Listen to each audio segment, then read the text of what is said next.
Hello everyone, very good evening to all of you guys. In last lecture हमने question number 36 तक के important question solve किए थे related to PGBP and today we are going to solve some other questions. Again important questions हम solve करेंगे।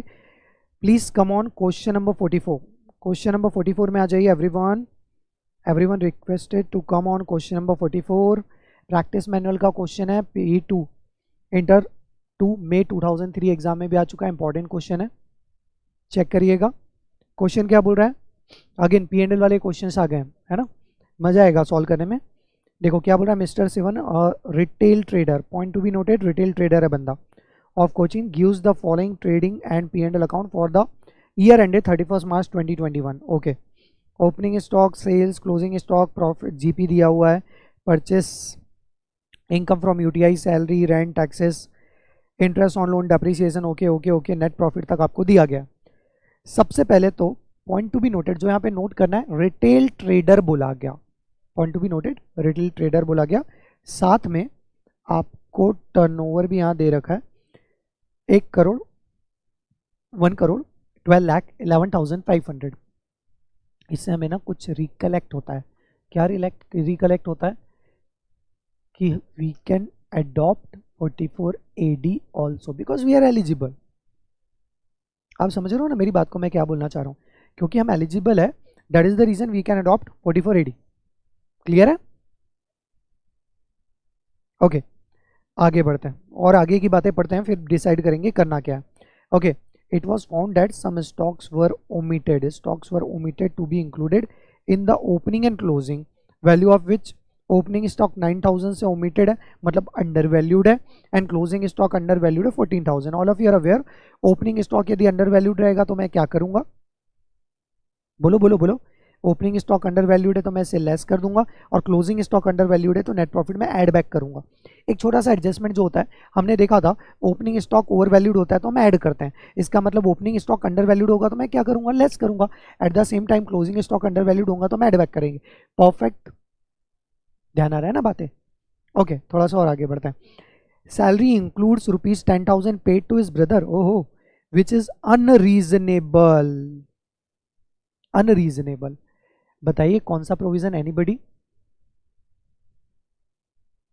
Section 48(2) क्या बोलता था, कुछ आर्ट रिलेटेड पार्टी ऐसी होती है जिसे यदि हमने एक्सपेंडिचर का पेमेंट किया and if it is unreasonable और excessive then that unreasonable portion और excessive portion shall be disallowed. Clear है? ओके, तो ये 2,000 रुपीज का हमने यहाँ पर अनरीजनेबल पोर्शन को भी हमें क्या करना पड़ेगा, एड बैक करना पड़ेगा टू द नेट प्रॉफिट। आगे बढ़ते हैं। The whole amount of printing and stationery was paid in cash. सबसे पहले साथ साथ में वर्किंग करते चलते हैं। Opening stock and closing stock, point number 1, very good. Secondly क्या बोला गया, salary to the brother, salary includes 10,000, मतलब ये point number 2। Point number 3, printing and stationery, कहाँ दिख रहा है, पॉइंट नंबर 3। ये 23,200 का अमाउंट हमने कैश में पे किया है। All of you are aware, यहाँ पर तो सेक्शन 43 एप्लीकेबल हो जाएगा कि 10,000 amount paid in cash, more than 10,000 amount paid by way of cash, bearer cheque और क्रॉस चेक। ठीक है, अब यहाँ पर ना बाकी की इंफॉर्मेशन दी नहीं है तो इट्स ओके, कोई बात नहीं। हम ऐसा एज्यूम करेंगे कि जो अमाउंट पेड किया गया है that one is to a single party in a single day against the single bill, therefore that amount is also going to be disallowed and add back to the net profit. अच्छा, अब depreciation की बात हो रही है, point number 4। Point number 4 में क्या बोला गया, depreciation of rupees 1,05,000 provided in P&L was based on the following information. WDV of plant and machinery 4,20,000 as on 1/4/2020. Okay, new plant falling under the same block of depreciation was bought on 1/7/2020 70,000. Two old plants 1/10/2020 50,000. Okay, इसका मतलब इतनी information हमसे दी है तो वो हमसे क्या चाह रहा होगा, वो हमसे चाह रहा होगा कि हम उससे कैलकुलेशन करके दे डेप्रीसिएशन का। ठीक है, कर लेंगे, कोई बात नहीं। Rent and rates include sale tax liability of 3,400 paid on 7/4/2021। अब यहाँ पर हमारा सेक्शन 43B एप्लीकेबल हो रहा है। कौन सा प्रोविजन एप्लीकेबल हो रहा है, सेक्शन 43B। क्लियर है? बात समझ में आई कि यहाँ तक बोलो? यस। 43B एप्लीकेबल हो रहा है। अच्छा 43B क्या बोलता था, कुछ एक्सपेंसेस ऐसे होते हैं जिसका deduction only on actual payment basis पे मिलता है। अच्छा अब हमने ऐसे पेड कब किया, 7/4/2021 को हमने यहाँ पर डेबिट करके रखा है रेंट एंड टैक्सेस, कहीं दिख रहा है? हाँ जी। कौन सा पॉइंट है? Point number 5। जब इसे चेक करेंगे तब देख लेंगे।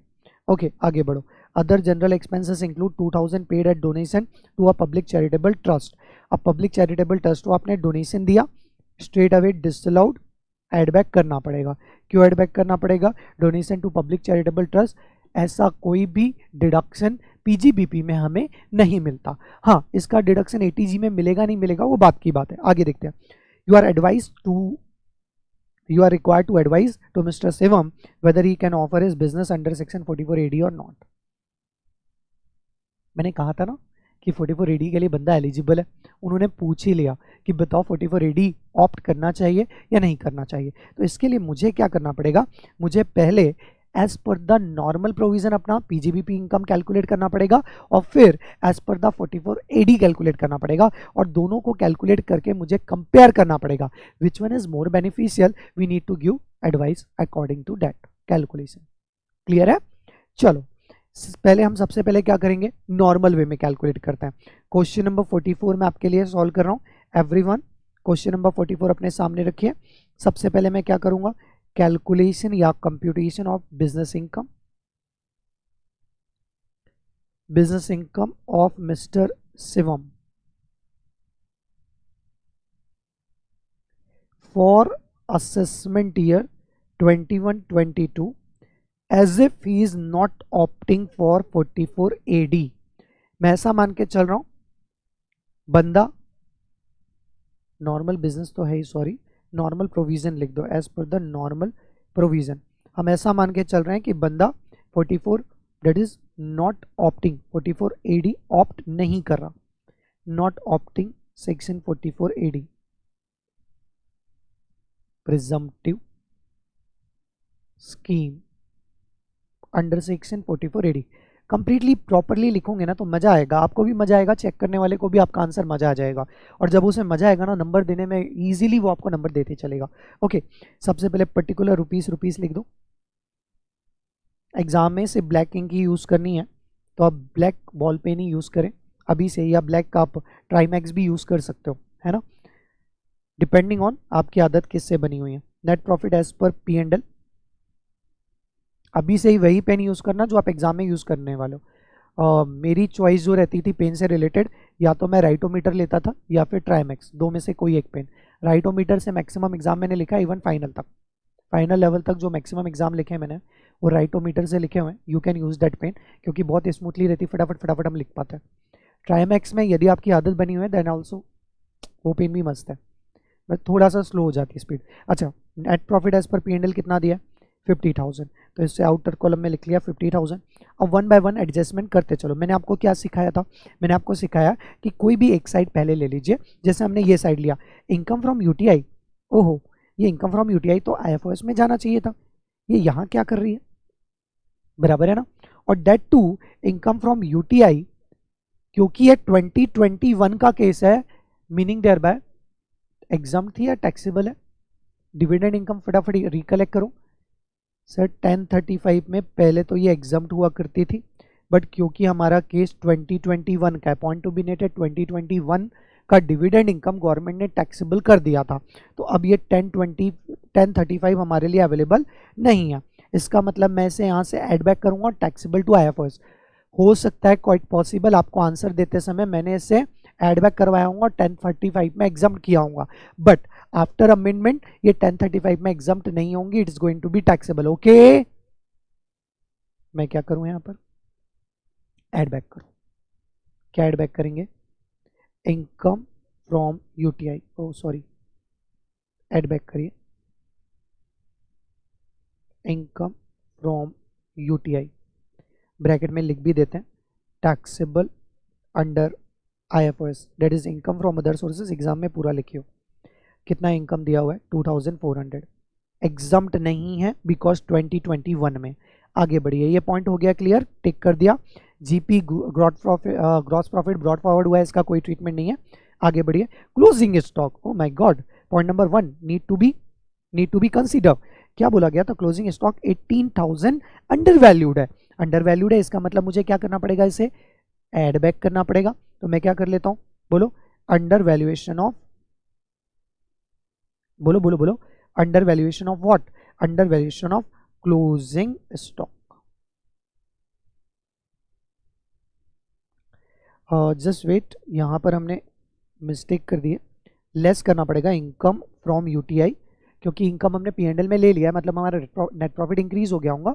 However we need to reduce it because ये इनकम तो कहाँ पर टैक्स होने वाली है, आईएफआरएस, तो यहाँ से लेस कर दीजिए। Under valuation of closing stock already मैंने आपको बताया, ये क्या कर देंगे हम, एड बैक करेंगे। कितना एड बैक करना पड़ेगा, 18,000, ये एड बैक कर दिया, साथ में यहाँ पर मैंने टिक भी कर दिया। पॉइंट नंबर 1 हमारा क्लियर हो गया। नेक्स्ट बाय सेल्स, इसका कोई सिग्निफिकेंस नहीं है, अभी हम इसको टिक कर देते हैं। ओपनिंग स्टॉक में अगेन मुझे पॉइंट नंबर 1 कंसीडर करना है। पॉइंट नंबर 1 मुझे क्या बोल रहा था, 9,000 से ओपनिंग स्टॉक अंडर वैल्यूड है। सर अंडर वैल्यूड है, इसका मतलब क्या हुआ कि हम लेस करेंगे, क्या लेस करेंगे, under valuation of opening stock, under valuation of opening stock. कितना है ओपनिंग स्टॉक अंडर वैल्यू, 9,000, तो 9,000 मैं क्या कर दूंगा, यहाँ पे एड बैक कर दूंगा, क्लियर है, सॉरी 9,000 में लेस कर दूंगा, क्योंकि अंडर वैल्यूड है हमारा ओपनिंग स्टॉक। यदि ओवर वैल्यूड होता तो मैं क्या करता था, ऐड करता था। चलो ये पॉइंट भी क्लियर हो गया, थोड़ा सा और आगे बढ़ते हैं। परचेस एज इट इज रहने दीजिएगा, परचेस के लिए हमें और कोई एडिशनल इन्फॉर्मेशन नहीं दी। जीपी ओके कोई बात नहीं। सैलरी, सैलरी में पॉइंट नंबर 2 क्या बोल रहा था, 10,000 paid to his brother which is unreasonable up to the extent of 2,000। 42 पढ़ाते समय क्लियर कट हमने बोला था ओनली अनरीजनेबल पोर्सन या excessive portion shall be disallowed. तो अब ये पॉइंट नंबर 2 क्लियर करते हैं, और क्या करूंगा मैं यहाँ पर, हम सर एड बैक करेंगे। क्या एड बैक करेंगे, salary paid to brother only unreasonable portion. कौन सा पोर्शन बेटा, अनरीजनेबल। एंड वेरी इंपॉर्टेंट, यदि आपको सेक्शन नंबर 100% याद हो, मैंने 100% कोशिश की है कि आपको प्रोविजन नंबर भी याद रहे। याद रहे बहुत अच्छी बात है, याद रहे तो लिखना, नहीं याद रहे तो अननेसेसरी बेवकूफ़ बनाने की बिल्कुल भी कोशिश ना करें, सही हो तो ही लिखना, अदरवाइज नहीं लिखना, ठीक है। कितना है 2,000, तो ये 2,000 मैंने लिख दिया। आगे बढ़ते हैं, चलो रेंट एंड टैक्सेस। ये रेंट एंड टैक्सेस में हमें क्या बोला गया, 36,000, बट ये 36,000 किस पीरियड को बिलोंग करता है, ये मुझे बोला गया क्या, देख के बताओ जरा, क्या रेंट एंड टैक्सेस से रिलेटेड ये किस पीरियड को बिलोंग कर रहा है, ये हमें बोला जा रहा है क्या, नहीं बोला गया। तो हम क्या एज्यूम करेंगे, हम एज्यूम करेंगे कि ये जो रेंट और टैक्सेस था, कौन सा पॉइंट नंबर बोला गया, पॉइंट नंबर 5, ओके।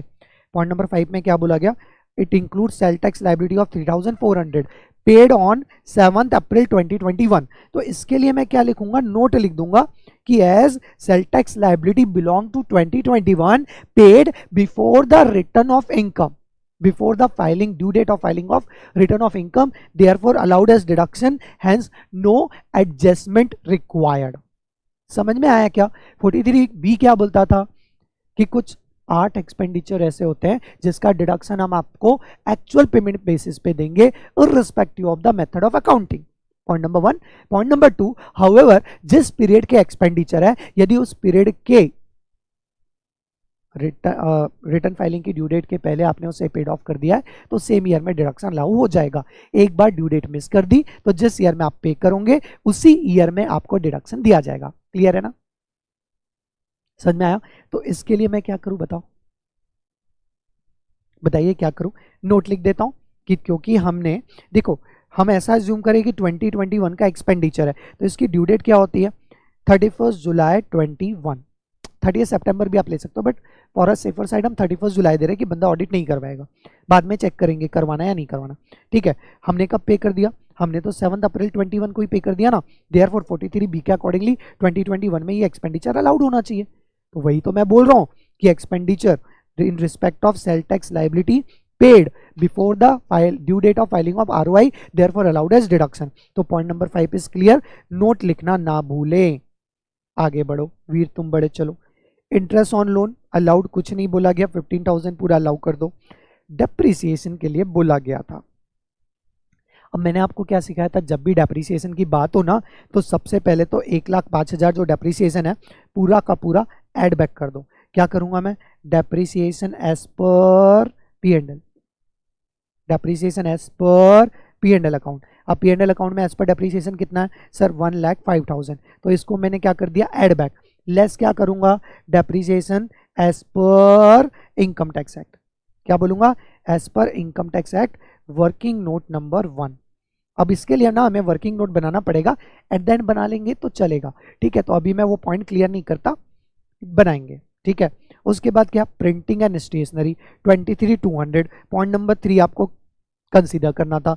मैंने क्या कहा जी कि आपने प्रिंटिंग एंड स्टेशनरी का पेमेंट कैश में किया है, दैट टू मोर देन 10,000 है, तो मुझे तो क्या करना पड़ेगा, इसे डिसअलाउड। तो यहां भी टिक किया, पॉइंट नंबर 3 भी टिक किया, और यहां पर एड बैक कर दिया। क्या एड बैक करूंगा, printing and stationery paid in cash.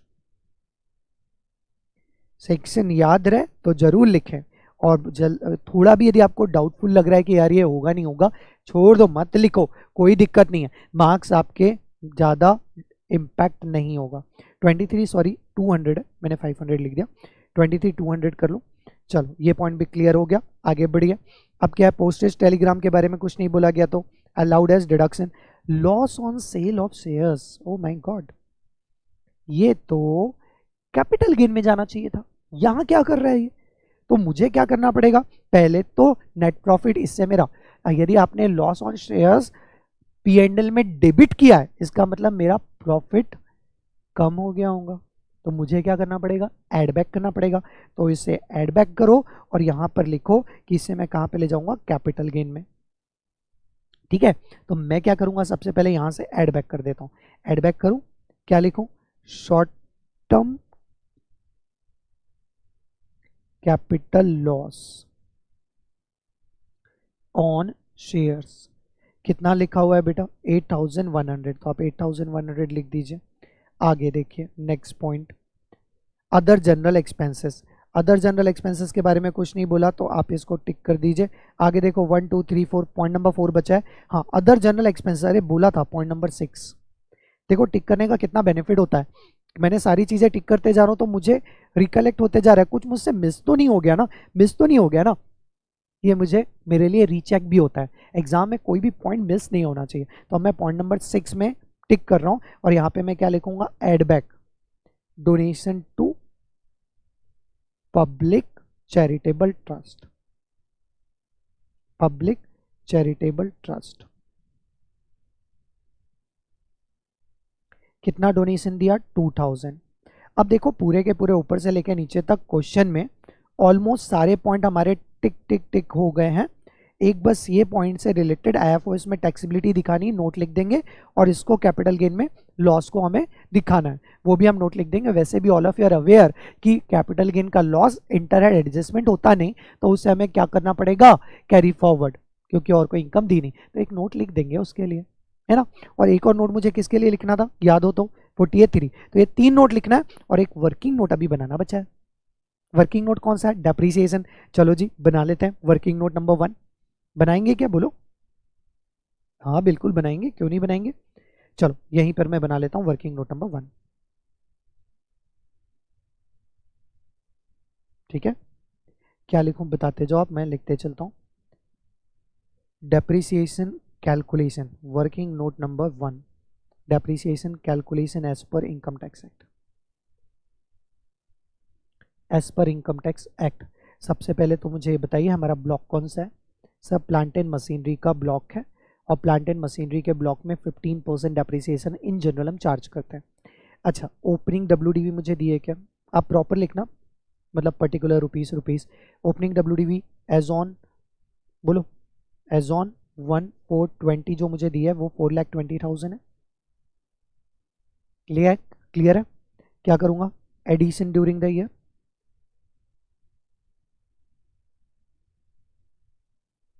ठीक है। अब एडिशन ड्यूरिंग द ईयर क्या हुआ, sir new plant and machinery हमने खरीदी है 70,000 में, है ना, न्यू प्लांट एंड मशीनरी हमने 70,000 की परचेस की, क्लियर है। अब पहले ये देख लो कि वो जो 70,000 की हमने परचेस की वो कब परचेस की। सर फर्स्ट डे, नहीं नहीं नहीं नहीं, 70,000 की 1 जुलाई को हमने परचेस किया, इसका मतलब it's more than put to use, more than 180 days है, मतलब फुल डेप्रिसिएशन मिलेगा, तो कोई टेंशन ही नहीं है। अच्छा, हमने कुछ सेल भी करके रखा हुआ है, यस, तो चलो आ जाओ यहाँ पर लिखो, थोड़ा ऐसे ना प्रॉपर लिख ले, चलो आपको समझ में तो आ जाएगा, है ना, टाइम वेस्ट नहीं करते। यहाँ पे एडिशन ड्यूरिंग द ईयर लिखने के बाद मैं क्या करूँगा, यहाँ पे बस सिंपली लिख देता हूँ put to use more than 180 days, ताकि आपको ध्यान रहे। अच्छा, आप में से कोई बच्चा बताएगा क्या कि हमने new plant and machinery purchase की है तो क्या मुझे एडिशनल डेप्रिसिएशन का बेनिफिट मिलेगा? Absolutely no. पूछो क्यों? बिकॉज हमारा बंदा मैन्युफैक्चरर नहीं है, वो तो रिटेल ट्रेडर है। एडिशनल डेप्रिसिएशन का बेनिफिट किसको मिलता है? Person who is engaged in the manufacturing of article और थिंग। सेकंड, प्रिंटिंग और stationery business, sorry printing and publishing business. And third, engaged in the generation and distribution of power. Perfect है ना? इसका मतलब ये एडिशनल डेप्रिसिएशन के लिए eligible नहीं, बस नॉर्मली देना है। चलो, तो ये ग्रॉस डब्ल्यूडी मेरी आ गई, बोलो हाँ, कितना आ जाएगा? 4,90,000। अब क्या लेस करेंगे? Less sale during the year, sale during the year कितना है? 50,000। लेस किया तो अब क्या आ जाएगा मेरा? WDV फॉर डेप्रिसिएशन कितना? 4,40,000। अच्छा, put to use less than 180 days तो है ही नहीं, तो लेस क्या करूंगा? Depreciation at the rate of 15%, less than 180 days भी नहीं है, करो कैलकुलेट करो, 4,40,000 इंटू 15%, 66,000 आएगा डेप्रिसिएशन। तो अब हमारा क्या जाएगा? Closing WDV minus equal 374। अब ये जो 66,000 है उसको आके हम यहाँ पे लिख देंगे वर्किंग नोट नंबर 1 से। अब हमारा कैलकुलेशन हो सकता है टूवर्ड्स द PGBP। अब सभी कुछ हो चुका है, तो अब आ जाएगा हमारा PGBP। फटाफट से कैलकुलेट कर लो जरा, क्या करेंगे? 50,000 minus 2,400 plus 18,000 plus sorry minus 9,000 plus 2,000 plus 1,05,000 minus 66,000 plus 23,200 plus 8,100 plus 2,000, कितना आ गया? 1,30,900 आया, 1,30,900। That one is our PGBP income. ठीक है, as per the normal provision of the act.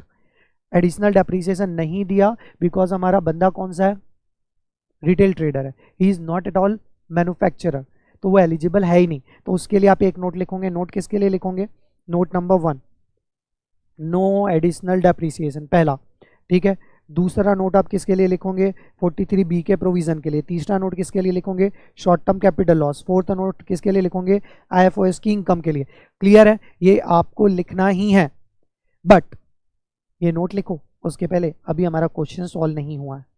ठीक है, ये नोट आप ध्यान रखना, मैं प्रॉपरली लिखवा नहीं रहा बिकॉज मैं आई नो डेट कि आपको मैंने आंसर शीट दे के रखी हुई है कंप्लीट वे में, तो उसमें लिखा हुआ है। ठीक है, क्लियर है ना? अब यदि आपको समझ में आ गया तो अब मैं क्या करूंगा सर? अब हम कैलकुलेट करेंगे इनकम अंडर हेड PGBP,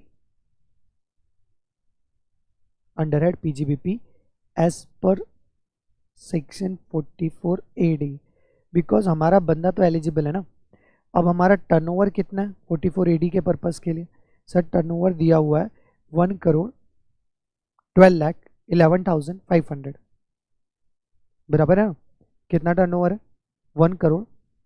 देखो जरा कितना टर्नओवर है? 1,12,11,500। तो टर्नओवर ले लीजिए 1,12,11,500। अच्छा, 44 AD क्या बोलता है? 6% और 8% एज द केस में भी। बट अब मुझे तो यहाँ बताया ही नहीं गया ना कि मेरे जो बिजनेस है उसका मोड क्या है। मोड क्या है कहने का मतलब क्या है? आप समझ रहे हो मेरी मेरी बात समझ रहे हो आप कि क्या हमारा थ्रू अ बैंकिंग चैनल पूरा का पूरा बिजनेस हुआ है? If yes then 6%, if no then 8%। But मुझे बताया नहीं ना, अब मैं क्या करूँ? तो मैं मान के चल रहा हूँ कि बैंकिंग चैनल के थ्रू नहीं हुआ, तो कितना लेंगे? 8%। इसके लिए इवन हम नोट भी लिख देते हैं। ठीक है, तो अब आप ले लीजिए कैलकुलेटर में 1,12,11,500 इंटू 8%, मतलब मेरी इनकम कितनी आ जाएगी? 8,96,920। इसका मतलब ये हुआ कि यदि मैं प्रिजम्पटिव स्कीम ऑप्ट करता हूं तो मेरी डीम्ड इनकम कितनी होगी 896 920, जबकि यदि मैं अपने बुक्स ऑफ अकाउंट्स मेंटेन करता हूं तो मेरी इनकम जो है यदि नॉर्मल प्रोविजन से कैलकुलेट करेंगे तो कितनी आएगी 1,30,500 900। तो which option is better? We should not opt 44AD। तो यहाँ पर मुझे कंक्लूजन लिखना पड़ेगा कि मेरा टर्नओवर 2 करोड़ से कम था, I am eligible for presumptive scheme, but presumptive scheme से क्योंकि मेरी इनकम डीम्ड इनकम बहुत ज़्यादा आ रही है, therefore we are not opting for 44AD, और नॉर्मल प्रोविजन के अकॉर्डिंगली हमने इनकम कैलकुलेट की। अच्छा, अब इसमें नेक्स्ट पॉइंट और क्या ऐड करना पड़ेगा, क्योंकि मैंने नॉर्मल स्कीम के अकॉर्डिंगली, नॉर्मल प्रोविजन के अकॉर्डिंगली अपनी प्रॉफिट शो किया है, कहने का मतलब मैंने 44AD से कम प्रॉफिट शो किया है। That is the reason we need to maintain all the books of accounts and get it audited from the chartered accountant. At the same time it's equally important to quote that कि we are assuming कि हमारी income जो है वो basic exemption limit से ज़्यादा है।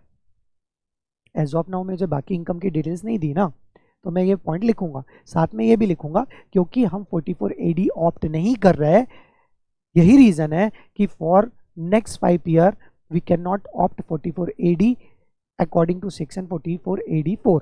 इतना लिख दिया ना, मोर देन इनफ हो जाता। समझा? अब इसमें आपको कोई भी प्रॉब्लम होगा तो प्लीज पूछ लो। कंप्लीटली सॉल्व कर दिया है क्वेश्चन, आपको बता दिया है कहाँ क्या क्या चीजें लिखनी है, कैसे कैसे लिखनी है। In case if you are having any difficulty please पूछो। आगे बढ़े? अरे हाँ, नहीं कुछ तो बोलो। चलो 44AD वाला क्वेश्चन हो गया। Now we are coming to question number 46। Everyone, 46 का जो क्वेश्चन है ना, ये क्वेश्चन 44AE से रिलेटेड है। ओके, क्वेश्चन नंबर 46 IPCC में 2011 के एग्जाम में भी आया, प्रैक्टिस मैनुअल में भी दिया हुआ था। क्या था? Mister Ramamurthy had 4 heavy goods vehicle as on 1/4/2020. He sold 2 heavy goods vehicle on 31st May 2020. He acquired 7 heavy goods vehicle on 27th June 2020. He has brought forward business loss of 50,000 relating to assessment year 17-18 of a discontinued business. Assuming that he opt for presumptive taxation of 44AE, compute his total income chargeable to tax under section 44AE for assessment year 21-22।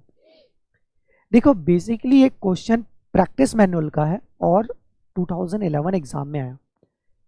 उस point that is उस point of time पे उस year में क्या होता था कि heavy goods vehicle के लिए टैक्स रेट अलग और लाइट गुड्स व्हीकल के लिए टैक्स रेट अलग, ऐसा बिल्कुल भी नहीं था, सिंगल रेट हुआ करता था। दैट इज द रीजन इस क्वेश्चन में आपको ये नहीं बताया गया है कि वो हैवी गुड्स ट्रक की टनेज कैपेसिटी कितनी है। आज की डेट में हम क्या बोलते हैं कि if your truck is heavy goods truck, heavy goods vehicle, मतलब यदि आपके ट्रक की कैपेसिटी 12,000 kg से ज़्यादा है, 12 टन से ज़्यादा की है, तो then it's considered as heavy goods vehicle. और इसमें आपका प्रिजम्पटिव स्कीम क्या बोलता है? 1,000 रुपीज़ पर मंथ पर टन और पार्ट देयर ऑफ, अब 1,000 रुपीज़ पर टन और पर मंथ और पार्ट देयर ऑफ, करेक्ट है ना? उस हिसाब से ये सॉल्व होना चाहिए, बट मुझे टनेज कैपेसिटी क्वेश्चन में दी नहीं है। ये क्वेश्चन को थोड़ा सा मैं क्लियर कर दूं आपको, थोड़ा सा मैं चेंज कर रहा हूं। आप यहाँ पे लिखो, हैवी वर्ड को हर जगह से कट कर दीजिए। कहने का मतलब क्या हुआ कि अब हमारे पास जो गुड्स व्हीकल है वो नॉर्मल है। अच्छा, normal goods vehicle that is other than heavy goods vehicle के केस में हमारा ट्रीटमेंट क्या था? 7,500 पर ट्रक पर मंथ और पार्ट देयर ऑफ। क्लियर है? अब इस क्वेश्चन में मुझे बताओ, मेरे पास 4 हैवी गुड्स व्हीकल थे, आउट ऑफ डेट हमने 2 बेच दिया, ठीक है ना?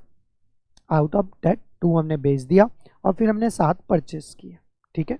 अब कैलकुलेशन देखो, 4 हैवी ट्रक मेरे पास 1/4/2020 को थे, अप्रैल में थे, मई में थे, मतलब मैंने बेचा कब है उसको बताओ तो जरा। मैंने 31 मई को बेचा ना, मतलब 2 महीने तो मेरे पास थे ही थे, तो ये मैं 2 मंथ्स लिख देता हूँ। उसमें से 2 बेच दिए, बट 2 तो मैंने रिटेन कर लिया ना। अरे बोलो हाँ, 2 बेचे बट 2 तो रिटेन किए ना, इसका मतलब बाकी के जो बचे हुए 2 है वो 10 मंथ्स थे मेरे पास। 60 ट्रक मैंने कब परचेज किया? 27 जून को। मैंने क्या बोला? 7,500 पर मंथ और पार्ट देयर ऑफ, मतलब भले ही एक दिन के लिए भी आपने परचेस किया तो उस मंथ को उस पर्टिकुलर पीरियड को मैं पूरा मंथ कंप्लीट करूंगा। तो जून, जुलाई, अगस्त, सितंबर, अक्टूबर, नवंबर, दिसंबर, जनवरी, फरवरी, मार्च, कितने महीने हुए? 9 मंथ्स। तो 7 ट्रक इंटू 9 मंथ्स। अब टोटल मंथ काउंट करो, 8, 20, 7 9 कितना होगा बताओ? 63। तो टोटल मेरे नंबर ऑफ मंथ्स कितने हो गए? 70, 80, 90, 91 months. 91 months into 7,500. This will become your presumptive income. That is 6,82,500. कहीं कोई गलती तो नहीं हुई? एक बार चेक कर लीजिएगा। क्लियर है? जून नहीं है ना? जून, अप्रैल, मई, जून नहीं, सॉरी 9 मंथ्स नहीं, 10 मंथ्स होंगे। सॉरी 10 मंथ्स होंगे ना? कैसे 10 मंथ्स होंगे? जून, जुलाई, अगस्त, सितंबर, अक्टूबर, नवंबर, दिसंबर, जनवरी, फरवरी, मार्च, 10 मंथ्स। तो ये आपके लिए क्या हो गया? 70। तो यहाँ पर थोड़ा सा चेंज कर लीजिए। क्या करूँगा मैं बताओ? टोटल नंबर ऑफ मंथ कितना हो गया? 70, 98, 98 मंथ्स इंटू 7,500 पर मंथ। तो करिए 98 इंटू 7,500 पर मंथ, मतलब 7,35,000 आ रहा है। अच्छा, अब क्वेश्चन ये आता है कि ये जो 50,000 का हमारा बिजनेस लॉस है, क्या इस बिजनेस लॉस को वो अलाउ करते हैं सेट ऑफ करना? आंसर इज यस, क्योंकि सारे expenses deem to be allowed, मतलब फर्दर उसका डिडक्शन नहीं लेना। बट जो ब्रॉड फॉरवर्ड बिजनेस लॉस है, it can be carry forward, क्योंकि it is not covered under 32, 38। तो यहाँ से 50,000 का डिडक्शन मैं ले लूँगा। तो फाइनली जो आंसर आएगा डेट इज 6,85,000। आप मुझे बताइए, आपको समझ में आया मैंने क्या किया? Everyone okay. एग्जाम में हैवी गुड्स व्हीकल जब भी बोला जाएगा ना, ऑलवेज रिमेंबर बच्चा, इसमें आपको हमेशा टनेज कैपेसिटी दी जाएगी। तो डोंट वरी, टेंशन ना लो। जो टनेज कैपेसिटी दी जाएगी multiply by 1,000 rupees per month और part thereof into number of truck, कर लेना। ठीक है सर, इसको एग्जाम में कैसे करना? तो चलो मैं आपको बता देता हूँ इसका फॉर्मेट क्या होगा। Question number 46। वैसे तो जो फॉर्मेट मैंने करवाया that one is one of the easiest format, और उसी फॉर्मेट से किया तो भी चलेगा। बट यदि वो समझ में नहीं आता तो अलग अलग करना। क्या करना? Computation of total income of mister Ramamurthy for assessment year 21-22, particulars, amount in rupees, amount in rupees। क्या करूँगा मैं? सबसे पहले तो प्रिजम्पटिव इनकम, क्वेश्चन में मैंने करेक्शन करवाया, हैवी गुड्स, हैवी जो लिखा था उसे कट करवा दिया। इसका मतलब presumptive income under section 44A, मेरे लिए जितने भी ट्रक्स है वो other than heavy goods vehicle है। अब 2 लाइट गुड्स व्हीकल, ये मेरे लिए कितने मंथ रहे? तो सर ये मेरे लिए सिर्फ पहले 2 महीनों के लिए रहे, तो मैंने 2 मंथ्स लिख दिया। उसके बाद बैलेंस 2 जो थे, जो हमने 2 बेचे नहीं, बैलेंस 2 लाइट गुड्स व्हीकल, ये तो मेरे लिए कितने महीनों के लिए रहे? सर ये पूरे के पूरे 12 मंथ्स हमारे पास रहे। तो मैं क्या करूँगा? बोलो, मैं क्या करूँगा? 2 trucks into 7,500 per month into 12 months. ठीक है, उसके बाद 7 लाइट गुड्स व्हीकल हमने नए परचेज किए। बस यहाँ पे ध्यान देने वाली बात ये रहती है कि हम क्या बोलते हैं? पर मंथ और part thereof. Part thereof का मतलब क्या होता है बेटा, पता है? पार्ट देयर ऑफ का मतलब होता है कि यदि आपने 1 डे भी उस पर्टिकुलर ट्रक को होल्ड किया है तो पूरे मंथ का आपको डीम्ड इनकम का क्राइटेरिया एप्लीकेबल हो जाएगा। तो 7 truck into 7,500 per month into कितने मंथ्स आएगा? 10 मंथ्स। भले ही वो 60 ट्रक आपने 26 जून को परचेस किया, इसका मतलब सिर्फ 4 दिन ही आपके पास रहा, फिर भी हम उससे कंप्लीट मंथ मान के टैक्स करेंगे। अब फटाफट मुझे बताइए कितना कितना आ रहा है? ये तो आपका 30,000 हो जाएगा। ये कितना हो रहा है? 1,80,000। 15,000 इंटू 12, ये कितना हो जाएगा? 10 और 70, कर लो जरा कैलकुलेटर में, इंटू 70, 5,25,000 आ गया। 5,25,000। तो मेरी टोटल बिजनेस इनकम क्या होगी? Therefore business income as per section 44A that one is 7,35,000। हमारा आंसर भी यही याद आया था, याद हो तो। लेस क्या करूँगा मैं? लेस क्या करूँगा? Broad forward business loss, broad forward business loss of discontinued business. अच्छा, अब किसी के माइंड में ये तो नहीं कि डिसकंटिन्यूड बिजनेस हो गया तो हम लॉस को कैसे सेट ऑफ करें? एनीबडी? डिसकंटिन्यूड बिजनेस, तो मैंने आपको पढ़ाया था इवन दो डिसकंटिन्यू बिजनेस हो जाए तो भी आप you are allowed to set off the loss because assessee need to be the same, business can be different. इसका सिर्फ एक ही एक्सेप्शन था कि आप सक्सेशन कर रहे हो या अमलगमेशन कर रहे हो तो उसमें हम इवन न्यू असेसी को भी अलाउ कर देते थे, बट बाकी सारे केसेस में नया असेसी को अलाउड करेंगे क्या? नहीं करेंगे। तो 50,000 का लॉस यहाँ पे सेट ऑफ हो जाएगा बिकॉज असेसी तो सेम ही है, therefore your net income is 6,85,000। अच्छा, एक बात यहाँ पे और ध्यान दे देना, देखो मैंने वैसे तो मैंने चेक कर लिया था बट आपको मैंने कहा नहीं इसलिए मैं बोलने जा रहा हूँ। एक नोट लिख देना कि थ्रू आउट द ईयर हमारे पास at any point of time during the previous year more than 10 trucks नहीं थे, therefore we are eligible for 44 AE scheme, इसलिए हम 44 AE के लिए क्या है बेटा? एलिजिबल है। क्लियर है? बात समझ में आई क्या? बात समझ में आई? देखो मेरे पास कितने ट्रक थे? पहले 4 थे बट 2 मैंने बेच दिया, फिर 7 और परचेज किए तो टोटल 9 ही हुए ना।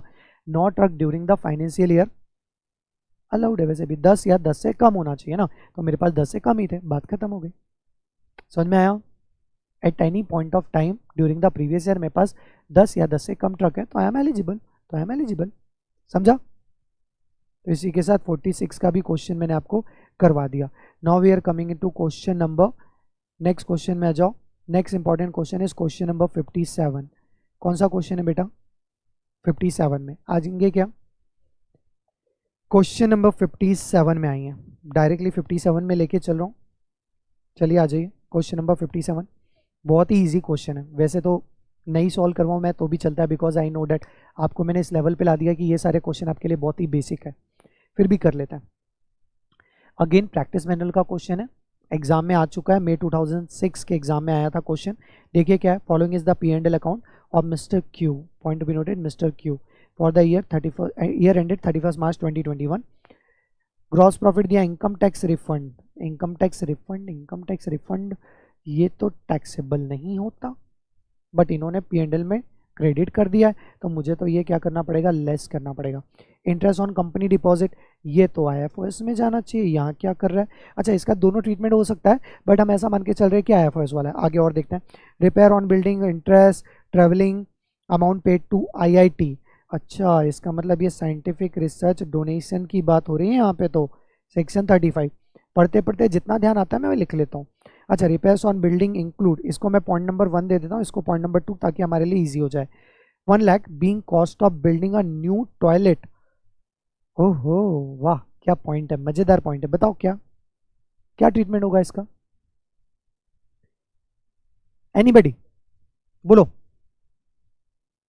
ये 1 लाख रुपीज जो being cost of building a new toilet जो है उसका ट्रीटमेंट क्या होगा? सर ये तो हमें कैपिटल एक्सपेंडिचर लग रहा है और इन्होंने कैपिटल एक्सपेंडिचर को P&L में डेबिट कर दिया जबकि ये तो बैलेंस शीट में जाना चाहिए था और उसका डेप्रिसिएशन यहाँ पर आना चाहिए था, तो मुझे 1 लाख पूरा का पूरा एड बैक करना पड़ेगा और उसका डेप्रिसिएशन लेस करना पड़ेगा। समझा? क्लिक हुआ? बोलो हाँ या ना। आई नो डेट आपने भी सही आंसर दिया था बट समझ में आया क्या जिन्होंने नहीं दिया था उनके लिए? अच्छा, सेकंड क्या बोल रहा है? Interest payments include 50। Interest payment कहाँ है? अच्छा, ये 50,000 on which tax has not been deducted and penalty for contravention CGST is 24,000। Penalty का तो कोई डिडक्शन नहीं मिलता बट इंटरेस्ट का तो डिडक्शन मिल जाता है, तो इसके लिए भी हमें बातें करनी पड़ेगी। क्या बोला? Interest payment include 50,000 on which tax has not been deducted. अच्छा, यहाँ पे मुझे क्या बोला? टैक्स डिडक्ट नहीं किया गया बट ये तो बताया ही नहीं कि रेसिडेंट को पेमेंट किया या नॉन रेसिडेंट, तो we need to take a assumption कि पेमेंट रेसिडेंट को हुआ है, देयरफॉर 30% मुझे क्या करना पड़ेगा? Disallowed by virtue of section 40A1A। याद आ रहा है? अच्छा, ये 37 में मुझे क्या करना पड़ेगा? डिसअलाउड फुल 100% क्योंकि पेनाल्टी का कोई भी डिडक्शन नहीं मिलता, इलीगल एक्सपेंसेस हम मानते हैं इसको। Mister Q is required to get his accounts audited for previous year 1920। इसका मतलब ये बंदा 44AD ऑप्ट नहीं करना चाह रहा है। क्लियर कट बात हो गई ना? तो ठीक है, कंप्यूट PGBP इनकम कर लेंगे। अच्छा, इग्नोरिंग डेप्रिसिएशन, ये बात तो ध्यान रखना है, point to be noted. Question में जब बोल दिया जाता है इग्नोर डेप्रिसिएशन तो आप इसे इग्नोर कर देना, अपना दिमाग कृपया करके ना लगाएं। क्वेश्चन नंबर 57, तैयार हो? हाँ जी सर। क्या करेंगे, सबसे पहले तो प्यार से लिखो कंप्यूटेशन ऑफ, बोलो क्या लिखो, computation of PGBP income, computation of PGBP income of mister Q for AY 21-22। Clear है? सबसे पहले पर्टिकुलर रुपीज,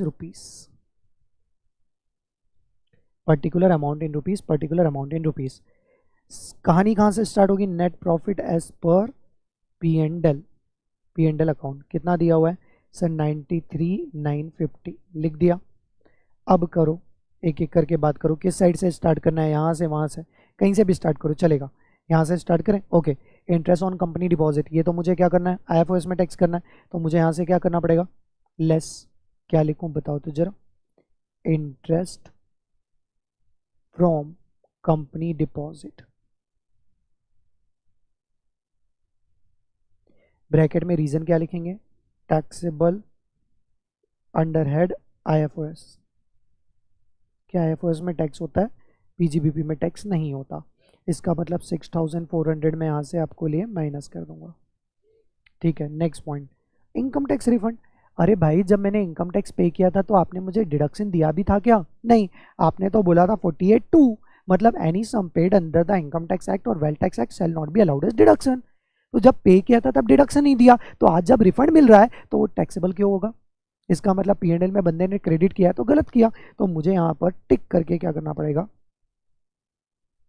बोलो क्या लिखूं, लेस, लेस लिखे income tax refund of income tax, क्या लिख दूं, इनकम टैक्स रिफंड। अच्छा, इसके सामने क्या लिखेंगे, सिंपली लिख दो not a taxable income, not an income chargeable to tax. तो हमने इसका एक्सप्लेनेशन भी दे दिया। और क्यों नहीं, बिकॉज जब हमने पे किया था तब डिडक्शन दिया था क्या? हाँ, यदि यही बोलता कि सेल टैक्स का रिफंड है तो मैं बोलता यस आपने करेक्ट किया, क्योंकि जब मैंने पे किया था तब आपने डिडक्शन दे दिया, आज रिफंड आया तो टैक्सेबल कर दिया, वेरी करेक्ट। बट यहाँ पर मुझे करेक्ट बोलने का अधिकार नहीं है। 8,100, ठीक है। अच्छा, ग्रॉस प्रॉफिट तो ऐसे ही रहेगा। अब जो रिपेयर्स एंड मेंटेनेंस, अच्छा रिपेयर्स ऑफ बिल्डिंग में मैंने आपको क्या कहा, बेटा डू वन थिंग, सबसे पहले पॉइंट नंबर 1 को कंसीडर करो और एड बैक करो। क्या एड बैक करो बताओ, क्या एड बैक करो, फटाफट बोलो थोड़ा।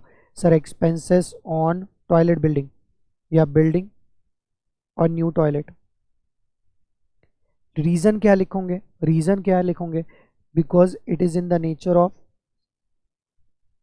Capital expenditure, capital expenditure and hence not allowed as deduction, not allowed as deduction under section 37(1) general deduction है ना। तो 1 लाख रुपीज़ यहाँ पे स्ट्रेट अवे मैं क्या कर दूंगा, एड बैक। अच्छा, वैसे तो मुझे इसका डेप्रिसिएशन यहाँ पे लेस करना चाहिए, बट उन्होंने बोला बेटा डेप्रिसिएशन इग्नोर करो, तो मैं क्या कर सकता हूँ, मुझे इग्नोर करना ही पड़ेगा। बट ध्यान रखें, एग्जाम में यदि ऐसा कोई पॉइंट आता है तो आपको इसका डेप्रिसिएशन लेस करना पड़ेगा, बिकॉज ये कैपिटल आइटम है। इसका मतलब P&L में आपने फिक्स एसेट में इसे रिकॉर्ड किया होगा, और जब भी फिक्स एसेट में आप रिकॉर्ड करोगे तो बिल्डिंग का डेप्रिसिएशन भी तो आएगा। 10% से डेप्रिसिएशन चार्ज लॉजिकल करना चाहिए था, बट क्वेश्चन नहीं बोल दिया इग्नोर कर, तो मुझे भी इग्नोर करना ही पड़ेगा ना, मैं क्या कर सकता हूँ उसके लिए। ठीक है, आगे देखो, आगे क्या लिखा हुआ है यहाँ पर, इंटरेस्ट 1,10,000। अच्छा, इंटरेस्ट में हमने यहाँ पे कुछ पॉइंट्स बोल रखे थे, क्या बोला हुआ है, इंटरेस्ट पेमेंट इंक्लूड 50,000। तो सबसे पहले तो विदाउट TDS वाला पॉइंट है, एड बैक करो। सर कितना एड बैक करें, तो मैं क्या बोलूँगा, इंटरेस्ट पेबल ऑन विच, जिसके ऊपर हमने TDS का डिफॉल्ट किया, on which TDS has not been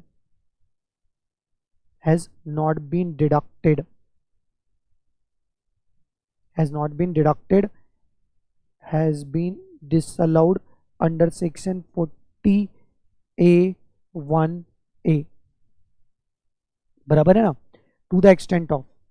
अच्छा, अब यहाँ पर मुझे बताया नहीं गया कि हमने पेमेंट किसको किया गया, तो आप हमेशा क्या करना बेटा, जब नहीं बताया गया ना, आप मान लेना पेमेंट हमने किसको किया है, रेसिडेंट को। तो मैं क्या लिखूंगा, to the extent of 30% assuming resident को पेमेंट किया, assuming payment made to resident, made to resident. तो अब मुझे बताओ कितना डिसअलाउड करना है, 50,000 था टोटल, उसका 30%, मतलब कितना हो जाएगा 15,000 में डिसअलाउड कर दूंगा। क्लियर है? अच्छा, उसी के आगे पेनाल्टी के बारे में भी बात हुई थी, याद हो तो। ये तो आपका क्या हो गया, डिसअलाउंसेस अंडर सेक्शन 41 है। अब पेमेंट पेनाल्टी, पेनाल्टी 24,000 तो पूरी की पूरी डिसअलाउड करूंगे, क्योंकि हम तो क्या बोलते हैं, ये तो इलीगल एक्सपेंसेस है। What is illegal expenses? Illegal expenses are expenses which are prohibited under any law और because of the contravention of law. तो इसका मतलब क्या हुआ, ये तो इलीगल एक्सपेंस, और इलीगल एक्सपेंसेस का कोई डिडक्शन मिलता है क्या? नहीं मिलता। तो मैं क्या लिखूंगा, penalty for contravention of CGST act. अब यहां पे क्या लिखूंगा, being illegal expenses not allowed as deduction under section 37(1). Therefore कितना अमाउंट था, 24,000 था, तो 24,000 आप क्या कर दो, ऐड कर दो। अच्छा, अब यहाँ पे एक एडजस्टमेंट जो है वो आपको ध्यान से देखना पड़ेगा। ट्रैवलिंग के बारे में कुछ बोला है, नहीं बोला, छोड़ दो। Amount paid to IIT। अब होता क्या था अर्लियर डेज में, अर्लियर डेज में मतलब 2021 के पहले की यदि मैं बात करूं, तो IIT को आपने यदि डोनेशन दिया है तो आपको 150% का डिडक्शन मिलता था।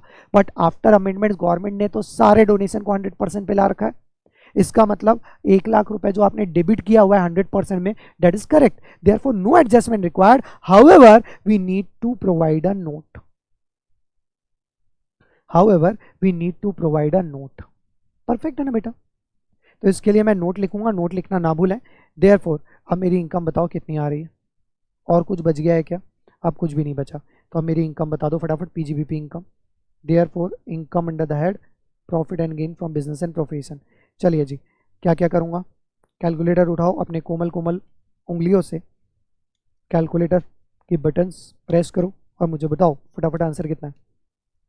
8,100 प्लस 1,00,000, 1,00,000 का डेप्रीसिएशन इग्नोर करने बोला है, नहीं तो मन तो नहीं मान रहा कि डेप्रीसिएशन इग्नोर करे, बट ठीक है, बोला है तो मानना ही पड़ेगा। Plus 24,000, meaning thereby your income is 2,18,450। कितना? 2,18,450। Is it clear? बात समझ में आई क्या यहाँ तक? बराबर है बेटा? समझ में आया? समझ में आया? क्लियर हुआ क्या? बोलो हाँ नहीं, कुछ तो बोल दो। क्वेश्चन क्लियर है 57? अब 57 समझ में आ गया तो नेक्स्ट क्वेश्चन हमारा कौन सा है, 59। Please come on. यहाँ पे इसके लिए नोट लिखना ना भूलें कि 100% डिडक्शन आज की डेट में मिलता है और ऑलरेडी 100% डेबिट किया हुआ 1,00,000 rupees, therefore no additional treatment required. Question number 59, practice manual PCC November 2011 के एग्जाम में भी आया हुआ, बहुत ही मस्त क्वेश्चन है, मजा आएगा करने में। करना स्टार्ट करें क्या? हाँ जी सर, बिल्कुल कर लेते हैं। ओहो, ये क्या हुआ, जस्ट वेट, पेज नंबर बोलो कौन सा है? 234, ओके, ये आ गया 234, हाँ यस, बस page number 234, question number 59। Everyone ready? हाँ जी सर, चलो, हाँ बोलो।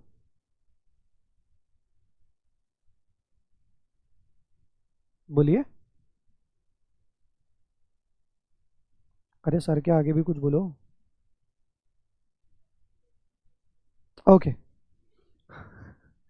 चलो चलो ठीक है। Mister Gupta is having a trading business and his trading P&L account okay as on for the previous year 2021।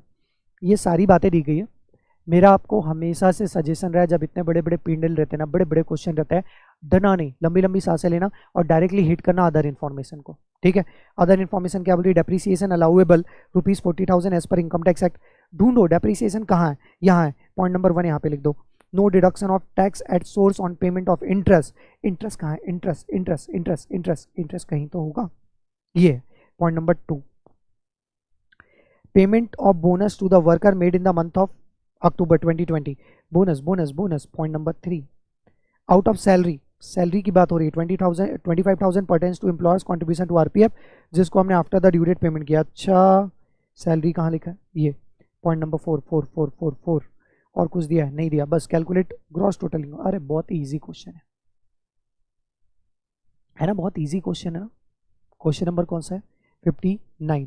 Question number 59 में आ जाइए। Question is really very very very easy. एक बार गो थ्रू मैं आपको करवा देता हूँ।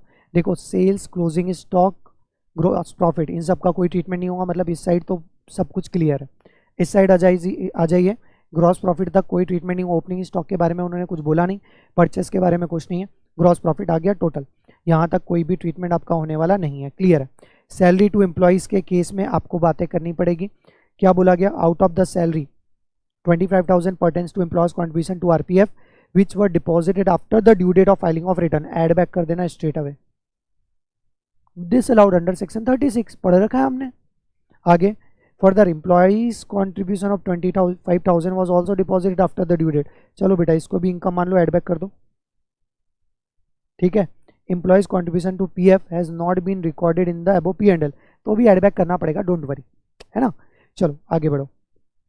आगे क्या दिया है, donation to the prime minister national relief fund, add back करेंगे, क्यों एड बैक करेंगे, एनीबडी सर ये डोनेशन का डिडक्शन हमें PGBP से नहीं मिलेगा, डिडक्शन मिलेगा बट कहाँ से मिलेगा, GTI से। वो आपको बोल के आ रहा है GTI कैलकुलेट करना है, इसलिए इसके लिए मैं क्या लिखूंगा, नोड भी लिखूंगा साथ में एक, कि इसका डिडक्शन 80G में 100% मिलेगा from the gross total income. आगे provision, oh my god provision बना रहे हैं नालायक कहीं के, all of you are aware provision का कोई डिडक्शन नहीं मिलता, चाहे प्रोविजन फॉर बैड डेट्स हो, प्रोविजन फॉर डेप्रिसिएशन हो, या any type of provision. Provision इसका सिर्फ एक ही एक्सेप्शन, और एक्सेप्शन क्या है, प्रोविजन के बेसिस पे, प्रोविजन ऑफ बैड डेट्स के बेसिस पे डिडक्शन मिलता है बैंक को, और वो हमारे सिलेबस के बाहर है, मैंने आपको पढ़ाया जरूर है बट सिलेबस के बाहर है, तो इसको तो मैं प्यार से ऐड बैक करूंगा। आ जाओ, बोनस टू एम्प्लॉइज क्या बोल रहा है, सेक्शन 36 भी यहाँ पर कवर करेगा, साथ में 43B, याद आ रहा है क्या कुछ, चलो बोल क्या रहा है पहले ये पढ़ लेते हैं। कौन सा पॉइंट है, point number 3, payment of bonus to the worker made in the month of October 2020 on the occasion of the Diwali. Actually ना यहाँ पे थोड़ा सा चेंज करना चाहिए, ठीक है। क्यों चेंज करना चाहिए, क्या बोला गया आपको, बोनस, बोनस के बारे में बोला गया। अब पहले तो मुझे बताओ बोनस आपको दिया कब गया, अक्टूबर 2020। सबसे पहले समझ लो बात को, प्रीवियस ईयर की, हम कौन से प्रीवियस ईयर की बात करें, 2021, ठीक है। बोनस कब दिया गया, अक्टूबर 2020 में मैंने पेड कर दिया। सेक्शन 43B बस इतना बोलता है कि आपने यदि बोनस डिक्लेयर किया है then that bonus has to be paid on before the due date of ROI, then it is going to be allowed. अब हमने तो बेटा ड्यू डेट के पहले छोड़ा, उसी ईयर में पेड कर दिया, इसका मतलब नो ट्रीटमेंट रिक्वायर्ड, इसका सिर्फ एक नोट लिख देना, एड बैक भी नहीं होगा ये तो। आगे इंटरेस्ट ऑन बैंक लोन, ठीक है। Point number 2, no deduction of tax at source on payment of interest on bank loan has been made. कौन बताएगा इसका ट्रीटमेंट क्या होगा, सर इंटरेस्ट हमने दिया है वो भी बैंक को, बैंक को जब हम इंटरेस्ट पे करते हैं तो उसके ऊपर TDS तो डिडक्ट करना ही नहीं पड़ता, बिकॉज ये तो एक्सेप्शन था सेक्शन 194A का, याद आया कुछ, नहीं याद आ रहा क्या, अरे मेरे भाई जब हम अमाउंट पेड करेंगे 194A, सॉरी इंटरेस्ट का बैंक को या RBI को या फिर फाइनेंशियल इंस्टीट्यूशन को, तो you are not required to deduct TDS, ये हमने पढ़ा है ना 194A में। तो इसके लिए भी मुझे क्या लिखना पड़ेगा, प्यार से नोट लिखना पड़ेगा, बेवकूफ़ बनाने दे रहे हैं, इसलिए ये क्वेश्चन मैंने आपको दिया, ठीक है। कौन सा question, section 40A1A not available, not available नहीं, नॉट एप्लीकेबल, 43B में अलाउड हो जाएगा। आगे बढ़ो, इंटरेस्ट ऑन बैंक लोन हो गया, family planning expenditure incurred on employees 20,000।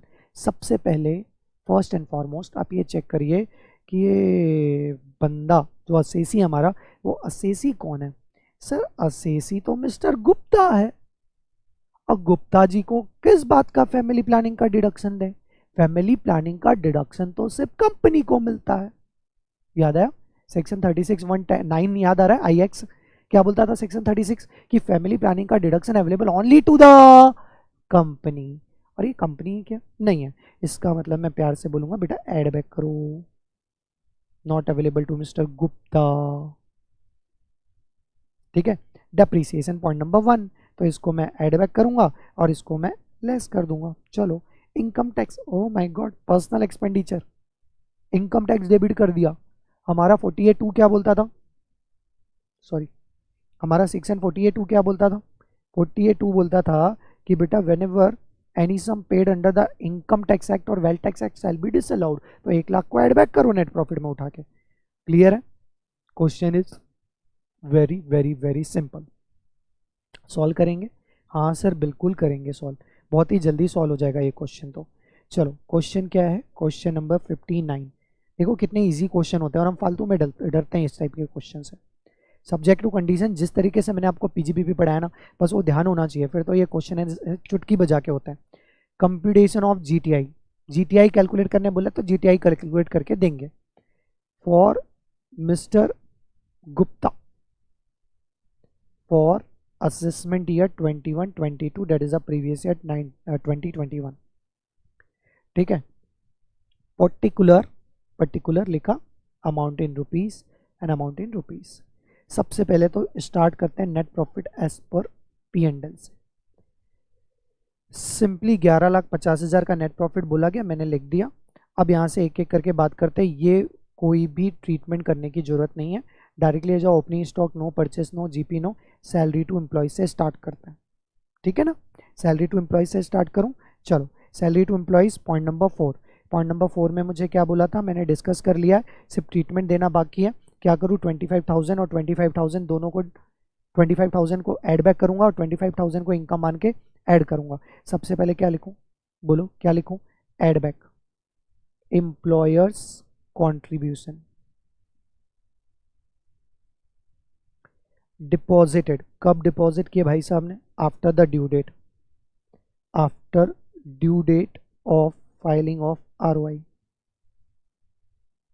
Filing of return of income, therefore no deduction available, therefore not allowed as deduction under section 36। अब provision, सब provision ना लिखो तो चलेगा। सेक्शन 36 में हमने पढ़ा था employers contribution allowed as deduction subject to condition paid on और before the due date of ROI।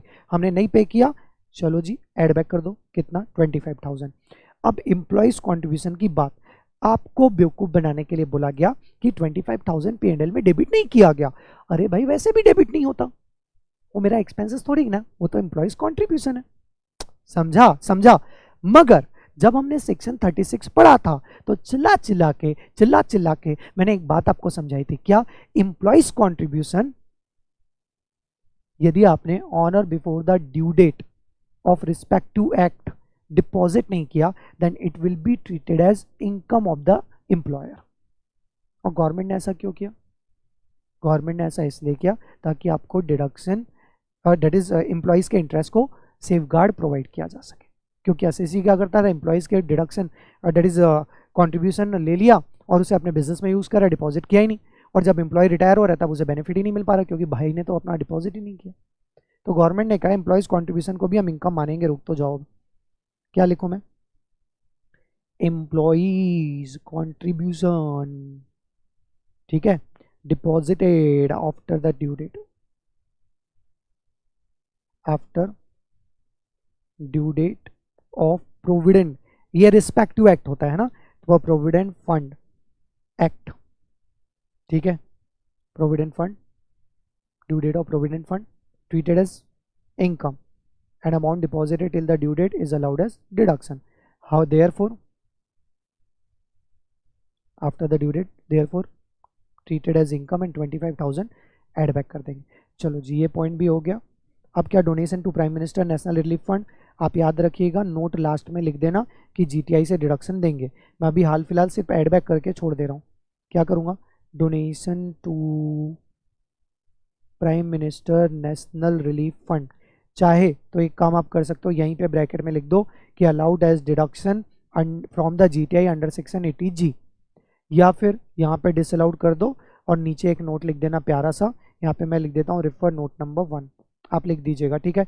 कितना डोनेशन दिया था, 1 लाख रुपए का डोनेशन दिया, लिख दो। ये पॉइंट क्लियर हो गया। Provision for bad debts fully add back करो क्योंकि रियल नहीं है। Provision for bad debts, bad debts are allowed only on actual basis, but provision basis पे अलाउड होता है क्या? नहीं होता। तो 50,000 में पूरा का पूरा क्या कर दूंगा? Add back. नेक्स्ट पॉइंट क्या है? Bonus to employee. इसके लिए नोट लिखिएगा, क्योंकि मैंने आपको ऑलरेडी बताया कि बोनस यदि जिस पर्टिकुलर ईयर को बिलोंग करता है उस पर्टिकुलर ईयर की ड्यू डेट के पहले पे कर दिया देन अलाउड, और हमने पे कर दिया, हमने तो सेम ईयर में ही पे कर दिया, therefore allowed as deduction, बिंदास। ठीक है, तो ये पॉइंट भी हमारा क्लियर हो जाता है, टिक कर दो। Next, interest on bank loan. Again इसके लिए भी नोट लिखिएगा। क्या बेवकूफ़ बना रहा है कि टीडीएस डिडक्ट नहीं किया? अरे भाई, टीडीएस डिडक्ट करने की रिस्पॉन्सिबिलिटी नहीं थी, क्योंकि पेमेंट किसको किया? बैंक को। हाँ, यदि मैंने थर्ड किसी और इंडिविजुअल से लोन लिया होता, उसको पेमेंट किया होता, तो मुझे टीडीएस डिडक्ट करना था। बट यहाँ पे तो 194 एप्लीकेबल ही नहीं है, क्योंकि आपने पेमेंट किसको किया? बैंक को। नहीं समझ में आया। और 43B हाँ यहाँ पर जरूर एप्लीकेबल होता। 43B क्या बोलता है कि एक्चुअल पेमेंट बेसिस पर हम आपको डिडक्शन देंगे because interest paid to the bank, allowed. Note लिखेंगे इसके लिए। फैमिली प्लानिंग, वाह वाह वाह वाह, क्या बात है, बहुत बढ़िया बहुत बढ़िया। क्या करूँ? एड बैक करो, तुरंत एड बैक कर दो। क्या? Family planning expenses. ब्रैकेट में आप लिख सकते हो, क्या लिखोगे? फैमिली प्लानिंग एक्सपेंसेस का जो डिडक्शन है, that deduction is available only and only to the company and not to the individual. और हमारा असेसी तो मिस्टर गुप्ता है, गुप्ता जी को क्या बात, फैमिली प्लानिंग का क्यों डिडक्शन देना, है ना? भले ही वो फैमिली प्लानिंग करेंगे, बट उनको फैमिली प्लानिंग का डिडक्शन मिलेगा क्या? नहीं। कितना है फैमिली प्लानिंग? कितना दिया है? 20,000। तो यहाँ पे लिख दो 20,000 डिसअलाउड अंडर सेक्शन 36। आगे बढ़ो वीर, तुम बड़े चलो। Depreciation point number 1। ठीक है, ठीक है, 2 और 3 हमारा हो गया। पॉइंट नंबर 1 में डेप्रिसिएशन क्या करेंगे? सर एक काम करिए, depreciation as per P and L account, as per books of accounts add back कर दो और लेस कर दो depreciation as per income tax act. क्या ये हमें दिया गया है? यस, ये हमें दिया गया है, कैलकुलेट करने की बिल्कुल भी जरूरत नहीं है। डेप्रिसिएशन है कितना बताएंगे आप? डेप्रिसिएशन एज पर बुक्स कितना है? 30,000, और as per P and L कितना है? 40,000, sorry as per income tax act कितना है? 40,000। चलो ये भी क्लियर हो गया। अब लास्ट क्या बच जाता है? Income tax 1 lakh. क्या बोलूँगा? एड बैक करो, चलो add back. Income tax paid disallowed, provision number याद आए तो जरूर लिखिए, अंडर सेक्शन 48(2). आपको तो मैंने इतने मस्त तरीके से पीजीबीपी पढ़ाया है ना कि आपके लिए तो ये मतलब हमारा ब्रेड एंड बटर होना चाहिए पीजीबीपी के क्वेश्चंस। पीजीबीपी का क्वेश्चन है मतलब बल्ले बल्ले, लोगों के लिए नाइटमेयर होता होगा। आप तो जिल्ली सिर्फ 4 पेजेस में पूरा पीजीबीपी आपका कवर है। पहला होल चार्ट बड़ा वाला सा, सेकंड डिसअलाउंसेस का चार्ट, थर्ड अलाउंसेस का chart, fourth presumptive scheme and 40B, बस हो गया खत्म। डेली सुबह उठने के बाद और सोने के पहले 5-10 मिनट डेली पढ़ो।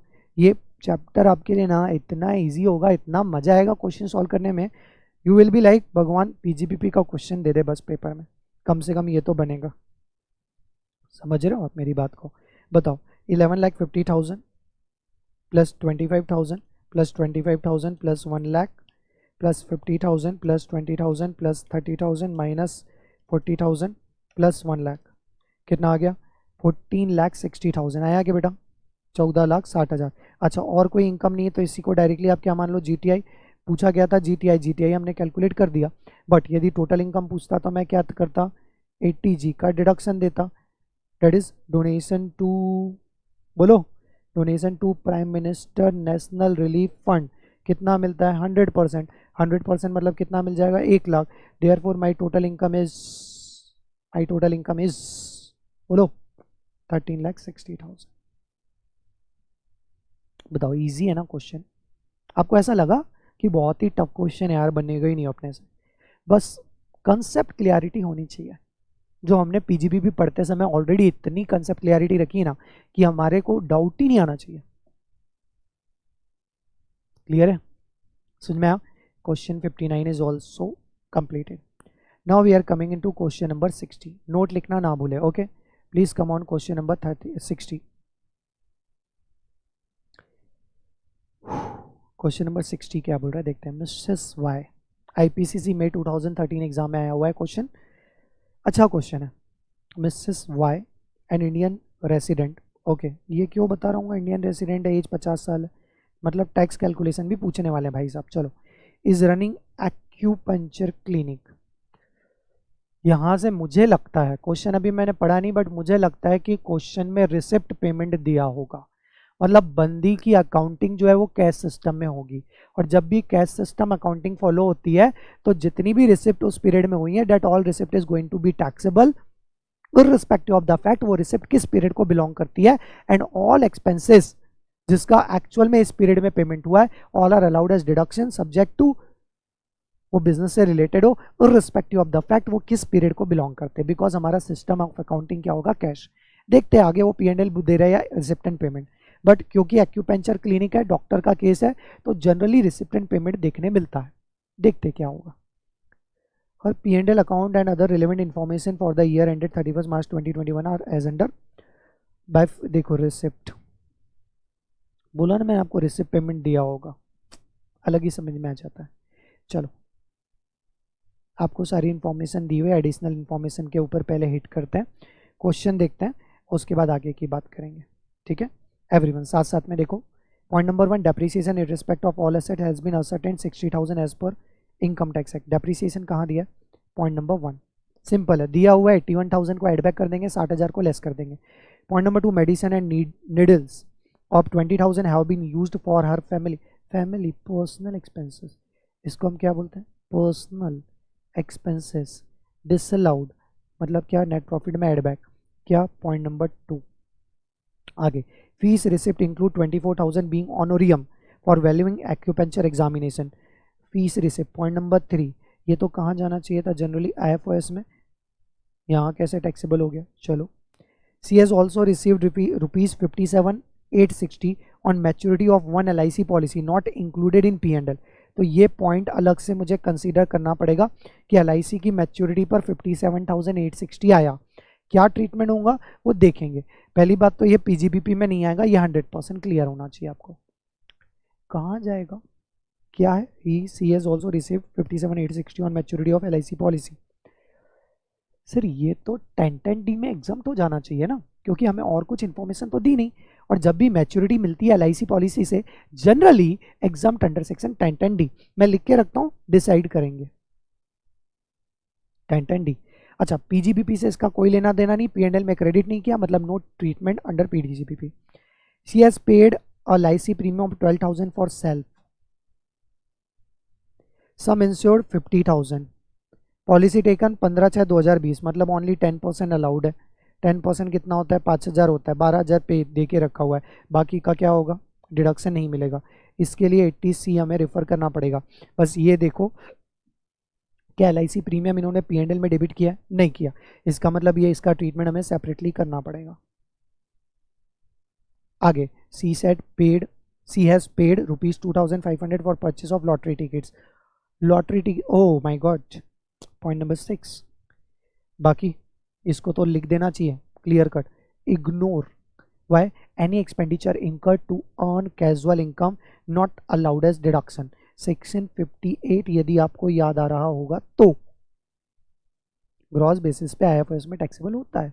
ठीक है, from the above compute the total income and tax payable. क्या टोटल इनकम, मतलब IFRS भी कंप्यूट करना पड़ेगा, total income and tax liability. Easy है क्वेश्चन, थोड़ा सा एक बार P&L भी एनालिसिस कर ले फिर सॉल्व करते हैं। Fees receipt okay, dividend from Indian company IFOS में टैक्सेबल करना, income tax refund not taxable, ठीक है। Winning from lottery again IFOS में टैक्स करना, नेट दिया गया है, ग्रॉस लेना पड़ेगा, TDS, always gross amount taxable होता है। Staff salary okay, clinic rent okay, okay okay, administrative expenses okay, donation to PM relief fund, तो इससे भी मुझे कहाँ पे लेना पड़ेगा, इसके लिए 80G की बात करनी पड़ेगी। नेट प्रॉफिट दिया गया है, चलो कोई बात नहीं, क्वेश्चन बहुत इजी है, सॉल्व हो जाएगा। उन्होंने रिसिप्ट पेमेंट नहीं दिया, हमको जो दिया है वो बेसिकली उन्होंने क्या दिया, P&L ही दिया हुआ है, तो P&L बेसिस पे हम सॉल्व कर लेते हैं। चलो सॉल्व करना स्टार्ट करो। Question number 60,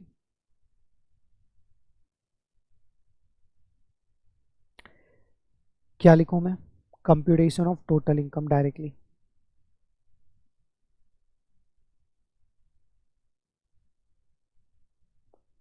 For Mrs. Y, for PY 2021, that is AY 21-22, particular amount in rupees, amount in rupees. मेरे पास ना ये सारे आंसर प्रिंटेड भी है, बट मैं आपको प्रिंटेड ना समझाते हुए पूरा सॉल्व करके क्यों दिखा रहा हूँ, सो डेट आपको समझ में एग्जाम में आप कैसे डील करोगे, इसलिए साथ साथ में मैं रन करते चलूँ आपको। कहाँ से स्टार्ट करूँ sir? Net profit as per books of accounts, as per P&L account कितना दिया हुआ है? 3 लाख। इनर कॉलम में ही लिखते हैं, रीजन बीइंग दैट क्योंकि दूसरी इनकम भी मुझे लेना है 250। आउटर कॉलम में लिखा तो भी कोई दिक्कत नहीं है। कौन से पॉइंट से शुरू करें सर? यहाँ इनकम पॉइंट से शुरू करते हैं। सबसे पहले फीस रिसिप्ट आएगा, बट फीस रिसिप्ट में हमको पॉइंट नंबर 3 कवर करना है। पॉइंट नंबर 3 क्या बोलता था? Fees receipt include 24,000 being ऑनोरियम।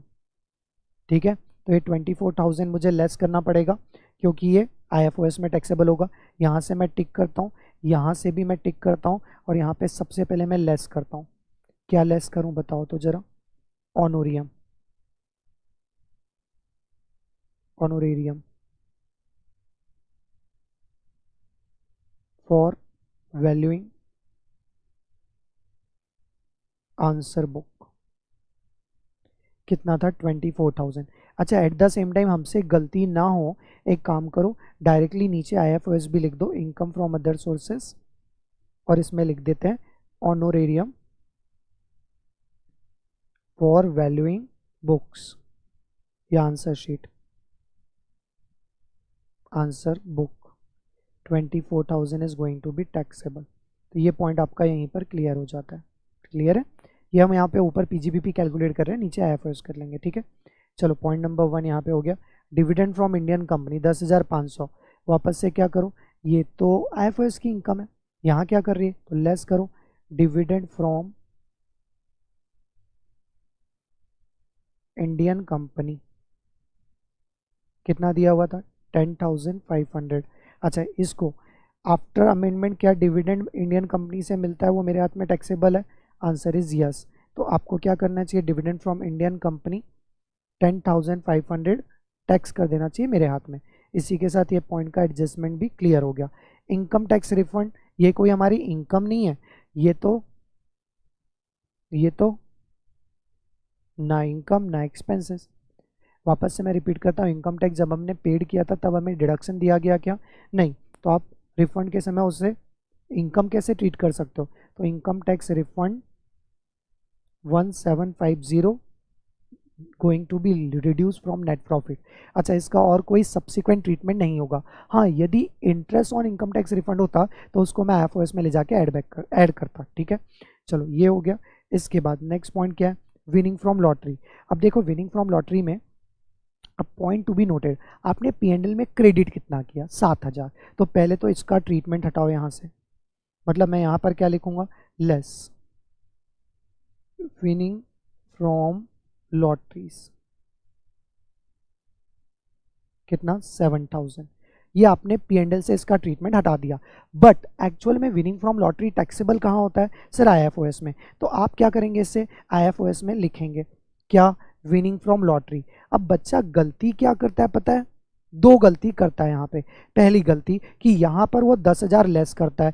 क्यों सर? 7,000 जो है ना वो नेट है और 3,000 का TDS। हमेशा आप ही तो बोलते हो ग्रॉस लेना चाहिए। अरे नालायक, P&L में क्रेडिट ही मैंने 7,000 किया है ना, तो P&L से इंपैक्ट निकालना कि सिर्फ कितने का है? 10,000, 7,000 का।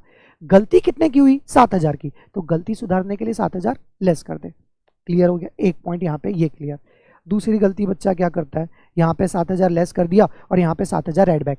अरे नालायक कहीं के, इनकम हमेशा ग्रॉस बेसिस पे लेते हैं, और मेरी ग्रॉस इनकम कितनी है? 7,000 नेट प्लस 3,000 का TDS। इसका मतलब ग्रॉस कितना हुआ? 10,000। तो 10,000 का हमें यहाँ पर क्या लिखना पड़ेगा? Gross income.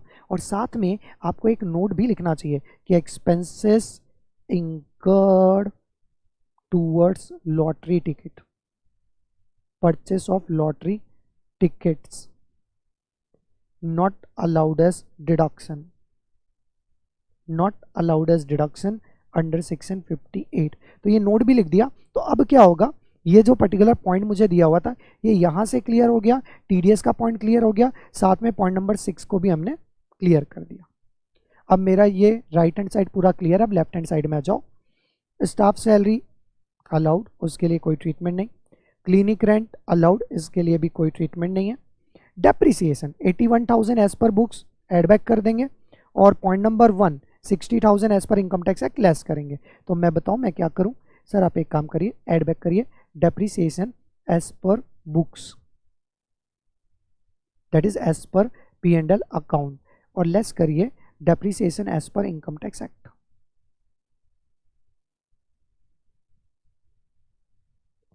किया? अब डेप्रिसिएशन के बारे में मुझे बताइए कितना कितना बोला गया। सर डेप्रिसिएशन हमें दिया है या नहीं दिया है? अरे डेप्रिसिएशन कहाँ है? हाँ, डेप्रिसिएशन 81,000 एड बैक कर दीजिए, और कितना हमने लेना है? 60,000 लेस कर दीजिए। Sir can we do one thing, क्या 21,000 का डायरेक्टली नेट एडजस्टमेंट कर दें एड बैक? हाँ yes you can do, but मैंने आपको हमेशा बोला है कि एज पर P&L हमेशा एड बैक कर दो, और as per income tax act less करो। प्रॉपर करना, गलती के चांसेस होने ही नहीं चाहिए। आपके कोई मार्क्स नहीं काट सकता कि आपने नेट क्यों नहीं दिया इम्पैक्ट। अरे नहीं, ठीक है ना, दिखा रहे हैं ना। दैट टू ये बेटर प्रेजेंटेशन है कि as per books of accounts हमने एड बैक किया और as per income tax act less कर दिया। चलो आगे बढ़ते हैं। डेप्रिसिएशन की बात हो गई। Medicine and needles, point number 2 क्या बोलता है? 22,000 पर्सनल एक्सपेंसेस है। क्या करना चाहिए मुझे? सर एड बैक करो। क्या एड बैक करूं बताओ? क्या एड बैक करूं जल्दी से बताओ? Cost of medicine and needles etcetera for personal purpose, personal use. कितना? 22,000 तो 22,000 में क्या कर दूंगा? Add back. चलो जी, पॉइंट नंबर 2 भी क्लियर हो गया आपका। अब एडमिनिस्ट्रेटिव एक्सपेंसेस का कोई ट्रीटमेंट नहीं होगा। Donation to PM relief fund, okay 20,000 add back करो, और इसका डिडक्शन कहाँ से देंगे? बोलोगे क्या? Donation to prime minister national relief fund, कितना दिया है prime minister national relief fund? 20,000। अब इसका डिडक्शन मुझे कहाँ से मिलना चाहिए? सर इसका डिडक्शन हमें मिलेगा ग्रॉस टोटल इनकम से। सपोज ये मेरी ग्रॉस टोटल इनकम है, तो लेस डिडक्शन अंडर चैप्टर 6 है। साथ साथ में एडजस्टमेंट हमेशा करने की आदत डालो। क्यों? ताकि कोई भी पॉइंट हमसे छूट ना जाए गलती से भी। 80G में डोनेशन कितना है? Donation to prime minister national relief fund 100% होने का मतलब होता है, बताएंगे आप लोग कितना कितना डोनेशन दिया? 20,000। तो 20,000 में यहाँ से क्या कर देता हूँ? माइनस। साथ साथ में चल रहे हैं ताकि कोई भी पॉइंट छूट ना जाए। नेट प्रॉफिट ओके, चलो ये तो हमने कंसीडर कर लिया, कोई पॉइंट छूट तो नहीं गया। और ये पॉइंट नंबर 4, 5 छूटा है, टिक नहीं लगा ना। चलो देखते हैं पॉइंट नंबर 4 क्या है। CS also receive 57,860 on maturity of, मैंने क्या बोला? ये क्या होता है? एग्जम्प्ट होता है। तो इसके लिए आपको क्या करना पड़ेगा? डायरेक्टली नोट लिखना पड़ेगा। क्या नोट लिखना पड़ेगा? कि maturity proceed exempt under section 1010D। ये नोट आप लिखेंगे क्या? हाँ जी, ये नोट भूलना नहीं है, ये नोट लिखिएगा 1010D में एग्जाम्प्ट है। हाँ, वी आर एज्यूमिंग कि 1010D की कंडीशन फुलफिल। अब 1010D की कंडीशन क्या है?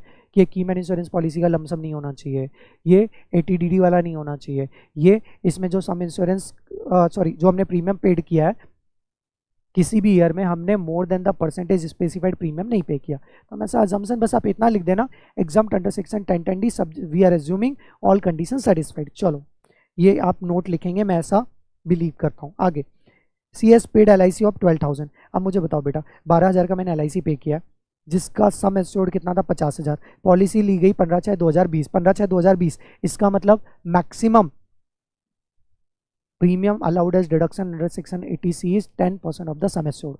50,000 का 10% कितना होता है? 5,000। 5,000 और 12,000 विच एवर इज लेस 5,000। तो 80C का डिडक्शन मुझे कितना मिलेगा? आओ आओ आओ लिखो लिखो लिखो।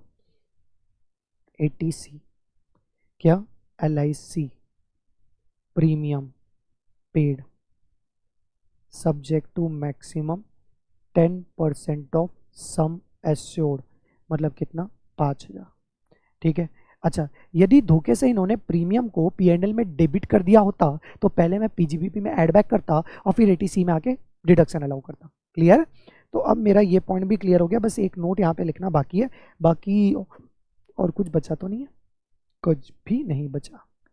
फटाफट फटाफट कैलकुलेटर उठाओ और कैलकुलेट करो। 301 250 plus sorry minus 24,000 minus 10,500 minus 1750 minus 7,000 minus sorry plus 81,000 minus 60,000 plus 22,000 minus 20,000। 2,81,000 आ रहा है क्या? चेक करिए। 2,81,000 आया क्या? बोलो, करेक्ट है ना सब कुछ?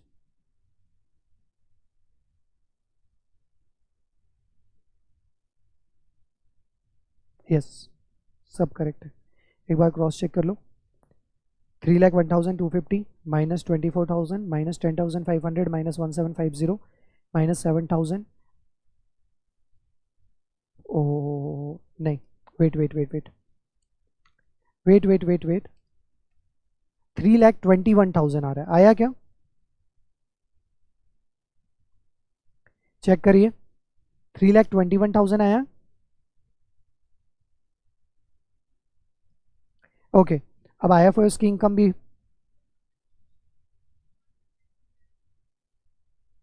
हाँ डोनेशन पॉजिटिव हो गई। यस, मैंने उसको बाद में पॉजिटिव कर लिया, मैंने पहले माइनस कर दिया था बाय मिस्टेक, तो इसलिए मेरा आंसर 20,000 से कम आ रहा था, बाद में करेक्ट कर लिया। ठीक है, ओके। IFRS की इनकम बताओ कितनी होगी?